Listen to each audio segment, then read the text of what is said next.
সকালের খাওয়ার জন্য আমার ভাই বার্তনগুলো ধুইছে আর আজকে কাঠমিস্ত্রি এসেছিল আমাদের নতুন বাড়িতে চকার বানাচ্ছে। তো হ্যালো বন্ধুরা, কেমন আছো তোমরা? আশা করি ভালো আছো। আমি দেবব্রত মন্ডল, তোমাদের সবাইকে স্বাগতম আমার নতুন ভিডিওতে। আজকে আমি আবার নতুন বাড়িতে চলেছি আর নতুন বাড়িতে এসে আমার ভাই কিন্তু খাবারের জন্য বার্তনগুলো ধুয়ে দিচ্ছে আর আমি দেরি না করে কিন্তু রতুয়া চলে গেলাম। আর রতুয়াতে অনেকটাই কাজ ছিল। আমার একটা ভাই এসেছিল ভূতনি থেকে, তার জন্য কিন্তু একটা মোবাইল নিয়ে দিলাম। তারপর মোবাইল নিয়ে দিয়ে চলে আসলাম আমি পেট্রোল পাম্প। আর পেট্রোল পাম্পে কিন্তু আমি ভালোভাবে তেলটা ভরিয়ে নিলাম, কারণ গাড়িতে তেল শেষ হয়ে গেছিলো। তার জন্য কিন্তু তেল ভরলাম, তেল ভরিয়ে কিন্তু আবার আমি নতুন বাড়ির দিকে চলে আসলাম। আর নতুন বাড়িতে এসে কিন্তু আমার মাও এসেছিলো খাবার নিয়ে। খাবারের ভিডিওগুলো আজকে তোমাদের সাথে শেয়ার করতে পারলাম না, কারণ আমি বারবার ভিডিও শ্যুট করতে ভুলে যাচ্ছি। আর এটা হচ্ছে বেগুন গাছ, আর এখান থেকে আমার বেগুনগুলো তুললো। আর আজকের কাজগুলো দেখাচ্ছি, দেখতে পাচ্ছ এটা হচ্ছে আমার মামার ছেলে। তার আর আমার দিদাও এসছে বাড়ি। আর দেখতে পাচ্ছ আমার বাবা এখন ইট লাগাচ্ছে। আর আমার পাওয়ার কাজগুলো দেখো, কত পরিষ্কার কাজ, খুব সুন্দর কাজ, আর দেখতেও খুব ভালো লাগে। আর আমাদের ওই দেওয়ালটি মানে কমপ্লিট হয়ে গেছে, আর এই দেওয়ালটা এখন লাগাচ্ছে। আর ওইদিকে একটা জানালা ছাড়লো, জানালাটা পরবর্তীকালে মনে হয় বন্ধ করে দেবে, কারণ ওই সাইডে যদি বাড়ি ঘর হয় তাহলে বন্ধ করতে হবে। আর আমি জানালা দিয়ে তোমাদের একটা জিনিস দেখাচ্ছি, কারণ ক্ষেতটা, তার আগে আমার ভাইকে দেখো। আমার ভাই কিন্তু ইট ধরে দিয়েছিল আমার বাবাকে, আর বাবা কিন্তু ইটগুলো লাগাচ্ছে।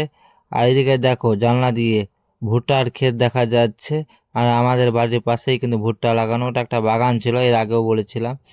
আর ভুট্টাও সুন্দর লেগেছে, খুব সুন্দর দেখতেও আর ভালোও লাগছে।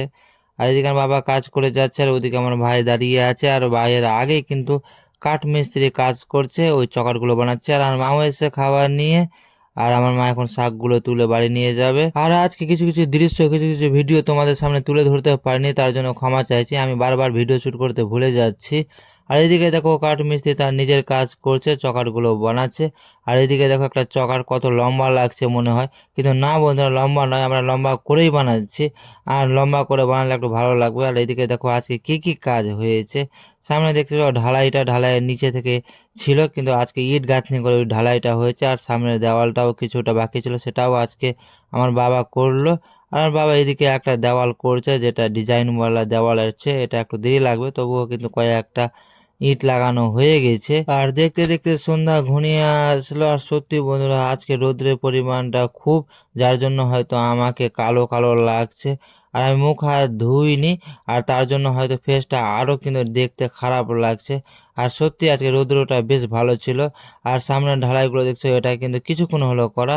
আর একবার বাগানটা মানে ভুট্টা ক্ষেতটা দেখে নাও, কত সুন্দর লাগছে। বিকালের দৃশ্যটা খুবই সুন্দর লাগছে। আর আমরা কিন্তু বাড়ি যাওয়ার জন্য রেডি হয়ে গেলাম। দেখতে পাচ্ছ সোয়েটার পরে, চাদর পরে রেডি হয়ে গেছি, কারণ এখান থেকে আমার পুরাতন বাড়িটা যেতে 10 মিনিট সময় লাগে। এদিকে আমার ভাইও রেডি হয়ে গেছে, আর বাইকে যাব। এদিকে দেখো একটা বন্ধুর বাড়ি হয়ে গেছে, এর নাম অভিজিৎ, এর বাড়ি কিন্তু এখানে হয়েছে, আগে ছিল কান্তুটলা। এটা হচ্ছে আমার মামার ছেলে, সে কিন্তু সবসময় হাসতে থাকে। তো বন্ধুরা, আজকে ভিডিওটা এই পর্যন্ত, এরপরে দেখাবো অন্য ভিডিওতে।